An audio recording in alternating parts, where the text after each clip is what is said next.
श्री हरी विठ्ठल श्री ज्ञानदेव तुकाराम पंढरीनाथ भगवान की जय।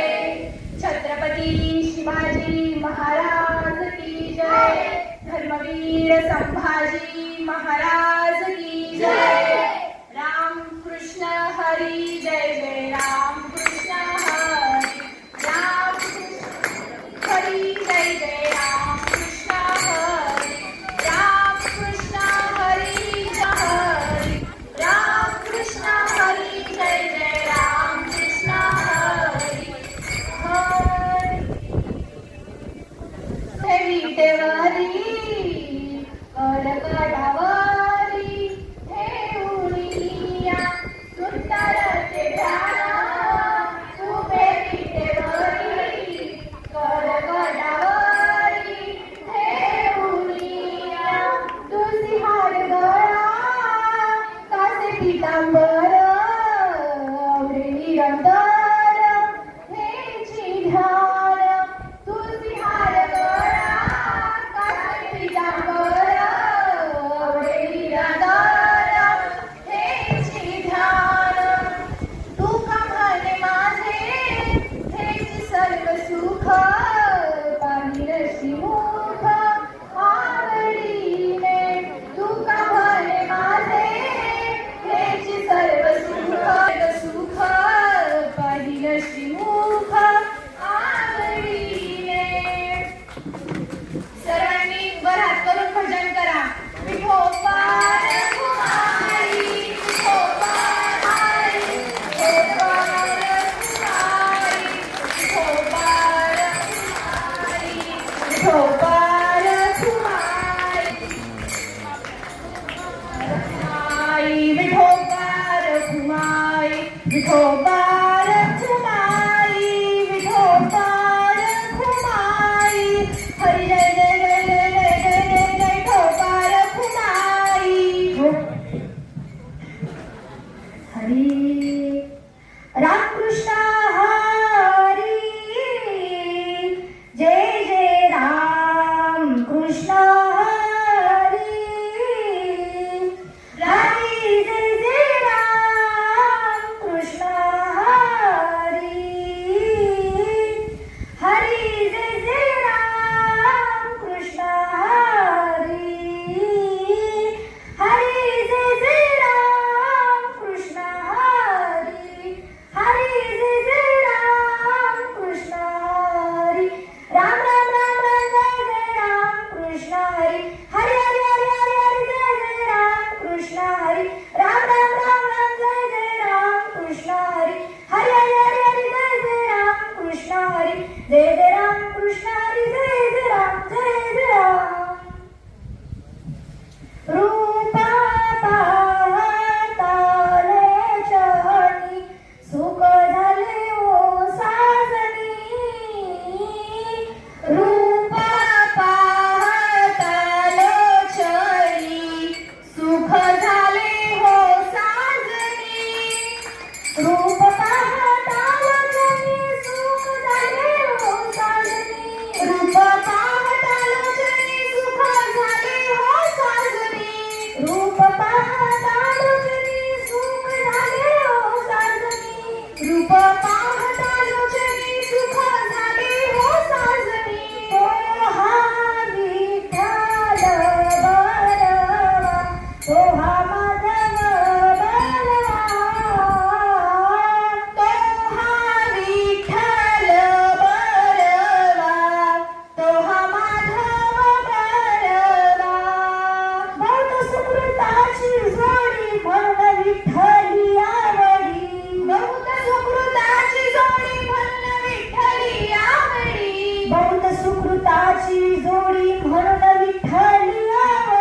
पुंडरीकाय दातुं इन्द्रे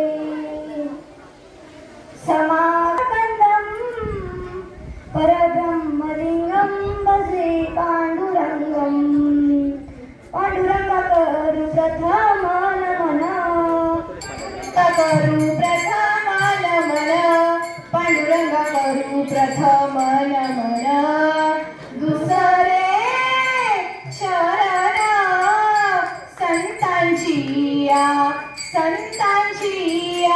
त्यांच्या कृपदाने कथेचा विस्तार त्यांच्या कृपदाने कथेचा विस्तार बाबाजी सद्गुरु दास तुका पांडुरंग करू प्रथम शरण संतांचिया त्यांच्या कृपदाने कथेचा विस्तार त्यांच्या कृपदाने कथेचा विस्तार बाबाजी सद्गुरु दास तुका पांडुरंगा करू प्रथम नमन दुसरे चरण संतान रायगडी मंदिरी वसे माझा कार्य असे शिवरायांचे नाही कुणास जमायचे कार्य असे शिवरायांचे नाही कुणास जमायचे म्हणून नाव होते त्याचे मस्तकांचे नमायचे स्वराज्य घडविले शिवरायांनी मावळे होते साठीला स्वराज्य घडविले शिवरायांनी मावळे होते साठीला त्रिवीर गुजरा करते राजा छत्रपतीला जय जय राधा रमणा जय जय नवल किशोर जय गोपी चित चोर प्रभुजी जय जय महाओर राधा जी मेरी स्वामिनी मैं राधा जी को दास जन्म जन्म है श्री वृंदावन को वास विठ्ठल विठ्ठल विठ्ठल विठ्ठल विठ्ठल विठ्ठल भक्त इसे जाता ही उदास गेले अशा पाश निवारो षटगुण ऐश्वर संपन्न भगवान पांडुरंग पंढरीनाथाच्या चरणाविंद सेवेमध्ये आपला देह समर्पित करणारे सदैव वैकुंठाला गेलेले वारकरी संप्रदायाचे कळस झालेले विश्ववंदनीय जगद्गुरु तुकोबराय यांचा 4 चरणांचा उत्कृष्ट असा अभंग आज मी कीर्तन करता निवडला विठ्ठल विठ्ठल विठ्ठल विठ्ठल विठ्ठल विठ्ठल अभंगार बोलण्यापूर्वी अल्पसार पर्याय देणं घेतो आज त्याचे कर्तव्य असते आज आषाढी एकादशी निमित्त माझ्याकडे आलेली कीर्तन रूपी सेवा मला कीर्तन रूपी सेवा देणारे आमचे पीएमसी शाळेचे सर्व शिक्षक वृंद आणि तसेच उपस्थित पाहुणे असतील त्यांची मी सर्वांचे मनापासून आभार मानते सर्व ग्रामस्थ मंडळी असतील परत टाळकरी माळकरी सगळे इथे उपस्थित आहेत त्यांचे सगळ्यांचे मी मनापासून आभार मानते तसेच मला गायनाची साथ देणारे हरिभक्त पारायण समीक्षाताई धोड खरं म्हटलं तर त्या वारकरी संप्रदायामध्ये कधी गेलेल्या नाही त्या शालेय शिक्षण घेत आहेत तरी सुद्धा त्या मला खूप छान अशी गायनाची साथ करत आहेत त्यांना वारकरी संप्रदायाची खूप आवड आहे पण त्या शालेय शिक्षण घेत आहे मला असं वाटतं की त्यांच्याबरोबर त्यांनी वारकरी संप्रदायाचं शिक्षण सुद्धा घेतलं पाहिजे खूप छान त्याचा आवाज आहे त्यांचे सुद्धा मी मनापासून आभार मानते तसेच माईक सिस्टीम वाले शाळेची माईक सिस्टीम सुद्धा खूप छान आहे त्या माईक सिस्टीम वाल्या सर्वांचे मी आभार मानते आणि माझ्या कीर्तनाला सुरुवात करते विठ्ठल विठ्ठल विठ्ठल आज भक्त इथे जाण्यामध्ये उदास भक्ताला कसं जाणायचं भक्ताला कसं ओळखायचं जे देहापेक्षाही देहावर प्रेम करतात आणि भगवंतावर उदास असतात देहाला एखादी टाचणी टोचली एखादी सुई टोचली तिथे जर एखादी जखम झाली त्या जखमेचा जर डाग पडला तर तो डाग काढण्यासाठी लोक लाखो प्रयत्न करतात पण एवढं माहित असून की या देहाने देहाची कोणी काचेमध्ये ठेवून पूजा करणार आहे का? बोलत चला. कोणी पूजा करणार आहे का? त्याला जाऊनच टाकणार आहे. पण तरी सुद्धा लोक देहावर प्रेम करतात आणि देवावरती उदास असतात. देवाने सगळं देऊन म्हणतात की देवाने मला हे दिलं नाही, देवाने मला ते दिलं नाही. जीव मरतो पण आशा काही संपत. जीव हा संसाराकरिता जगतो पण माझे भक्त ते देवाकरिता जगतात. म्हणजे तुकोबा म्हणतात की देवा, जेव्हा तुझा अवतार होईल, तुझ्या अवतारामध्ये मला तुझे दास बनवून राहण्याची संधी मला नाही. तसं व्यर्थ जीवन नको. शिकवताय मुलं मागच काहीतरी त्यांच्याकडे दुर्लक्ष. रिकामा शिक्षक पुढे शिकवणं चालू आहे आणि मुलांच्या मागे रिकामेच काहीतरी ठेवायचे चालू आहे. बरेच विद्यार्थी मी आढळले की शिक्षक समोर शिकवत असतात आणि मुलं मागं काहीतरी त्यांचं लक्ष दुसरीकडेच असतं. पण मला असं वाटतं शिक्षण खूप महत्वाचं आहे. आजचा अभ्यास आपल्याला भविष्य घडवू शकतो. अरे आळस असला, आळस जर टाकला तर अभ्यास जवळ येतो, अभ्यास जवळ आला तर यश जवळ येतं. अरे देह राहो किंवा जाओ, पण अभ्यास हा निष्ठ असला पाहिजे. आपल्या डॉक्टर बाबासाहेब आंबेडकरांनी आपल्याला 26 नोव्हेंबर 1949 मध्ये संविधान लिहिलं. रोज संविधान म्हणतात, पण संविधानाचा कधी मनातून उपयोग केला का? रोज शाळेमध्ये आलं संविधान म्हणतात, पण आम्ही काही संविधानाचा उपयोग केलेला नाही. फक्त येतं शाळेत झालं, आमचं लक्ष दुसरीकडं. पण तसं करू नका. शिक्षण खूप महत्वाचं आहे. आणि माझ्या शिवरायांनी शिकवलं होतं त्यांच्या मुलांना. शिवराय म्हणतात जर पुत्र घडवायचा असेल तर आधी आपण स्वतः कसे वागा, नंतर पुत्र घडवा. पण आताची बरीचशी तरुण मंडळी व्यसनाआडी गेलेली आहे. व्यसन खूप, मी अगोदरही सांगितलं होतं की व्यसन आपल्या शरीरासाठी चांगलं नाही. व्यसन खूप वाईट आहे. मला असं वाटतं की आपल्या भारताचं भविष्य म्हणजे तरुण पिढी आहे. बरोबर आहे का? जर हीच तरुण पिढी व्यसनाआडी जात असेल तर आपल्या भारताचं प्रगती कोण करेल? अरे भारताला जर आपल्या भारताची जर प्रगती करायची असेल तर आपल्याला हा व्यसनमुक्त देश, आपल्याला भारत हा सुधारावा लागेल.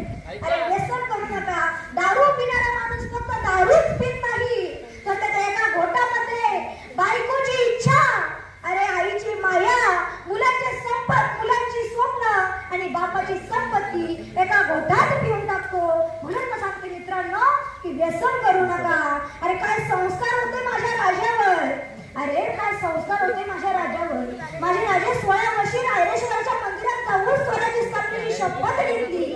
आताची तरुण पिढी काय करते? आताच्या 16 वर्षाची मुलं काय करतात महाराज? तिकडच्या टवळक्या. अरे आजकालच्या मुलांसाठी तर फार असं वाटतं, हे खुदा हम तेरे दरबार में फरियाद करते हैं, हे खुदा हम तेरे दरबार में फरियाद करते हैं, मत कर ऐसे पैदा जो देश धर्म को बर्बाद करते, जो देश धर्म को बर्बाद करते. आजकालची मुलं आपल्याच देशाला बर्बाद करायला निघाली आहे महाराज. पण मला असं वाटतं व्यसनापासून तुम्ही दूर राहा. व्यसनामुळे तुमच्या शिक्षणावर दुर्लक्ष होतं, तुमच्या कुटुंबावर दुर्लक्ष होतं. त्यामुळे व्यसन करू नका. काय संस्कार होते माझ्या राजावर. एकदा राजा गडाच्या पायथ्याशी खेळत असताना भिकारी आला.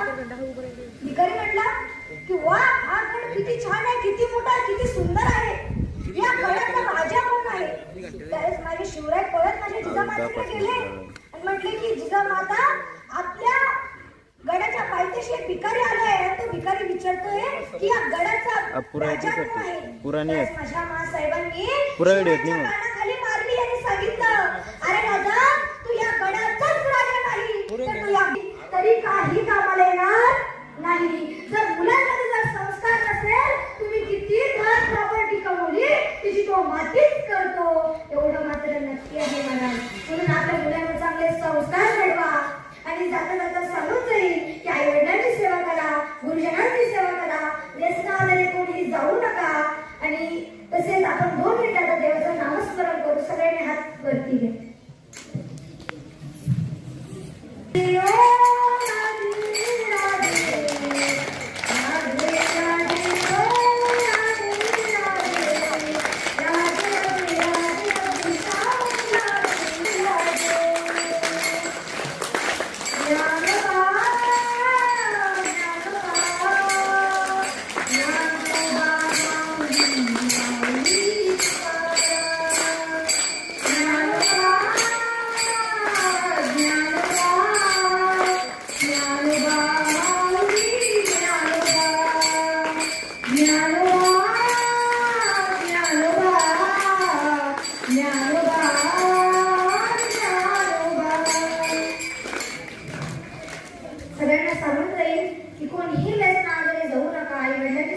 गुरुजनांची सेवा करा आणि आपला अभ्यास महत्वाचा आहे. अभ्यासाकडे लक्ष द्या. शिक्षक समोर शिकवत असताना कोणीही मागं काही टवळक्या करू नये असं मला वाटतं. बरेचसे विद्यार्थी शिक्षक समोर शिकवत राहतात आणि त्याचं मागं वेगळंच काहीतरी चालतं. आणि खरं म्हटलं तर आजचा तर सत्याचं युग राहिलेलं नाही. सत्याच्या मार्गावर कोणीही चालत नाही. असं म्हणतात की सत्याचा नेहमी विजय होतो, पण जो सत्य होतो तो वाईट ठरला जातो. बरोबर ना? जो सत्य होतो तो वाईट ठरला जातो. त्यामुळं सगळ्यांनी व्यसनापासून दूर राहा. आपल्या वडिलांची आईची सेवा करा. अरे काय असतो तो बाप? अरे आतून मात्र भाऊ आणि वरून मात्र फणसासारखा काटेरी. अरे आपल्या मुलांना एक बाप 4-4, 5-5 मुलांना सांभाळण्याची धमक ठेवतो, पण तेच 4-4, 5-5 मुलं एका 2 आई बापाला सांभाळू शकत नाही. आजपर्यंत ऐकलं होतं घराच्या वाटण्या होत्या, जमिनीच्या वाटण्या होत होत्या, पण आज असं ऐकलं येतंय की आई वडिलांना सुद्धा वाटण्या होत आहे. अरे आज बघतही मी आपल्या महाराष्ट्रामध्ये वृद्धाश्रमाची कामं चालू आहे. काय या महाराष्ट्राला खरंच गरज आहे का वृद्धाश्रमाची? अरे एक बाप 4-5 मुलांना सांभाळायची धमक ठेवतो, पण ते 4-4, 5-5 मुले एका बापाला सांभाळू शकत नाही. खूप अवघड असतं महाराज. बाप वरून दिसायला फणसासारखा असतो, पण आतून मात्र काटेरी असतो. पुरामंदी माया त्याच्या काळ्या मेघावाणी दाखविना कधी कोणा डोळ्यातल पाणी. झिजू झिजू संसाराचा गाडा हाकला घटामध्ये हसू जरी कणा वाकला. घडीभर तू थांब जरा ऐक त्याची धापर. लय अवघड हाल गड्या उडगाया बापर उडगाया बापर.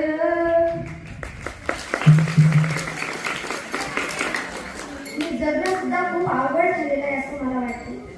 मुलगी जर समाजामध्ये मोकळ्यापणाने वापरली की म्हणतात मुलगी बिघडली. मुलीमध्ये फेस करण्याची हिंमत नाही. मुलगी जर जास्त शिकली तर म्हणतात तिच्या डोक्यावर परिणाम आहे. कमी शिकली तर मुलगी आळालीच आहे.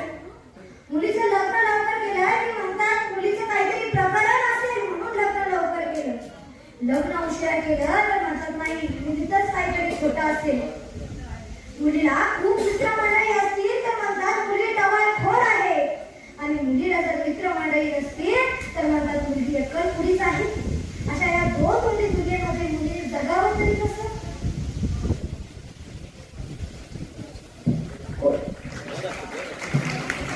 असे संस्कार माझ्या महासाहेबांनी शिवरायांवर घडवले होते. पण माझी मायबापांना विनंती आहे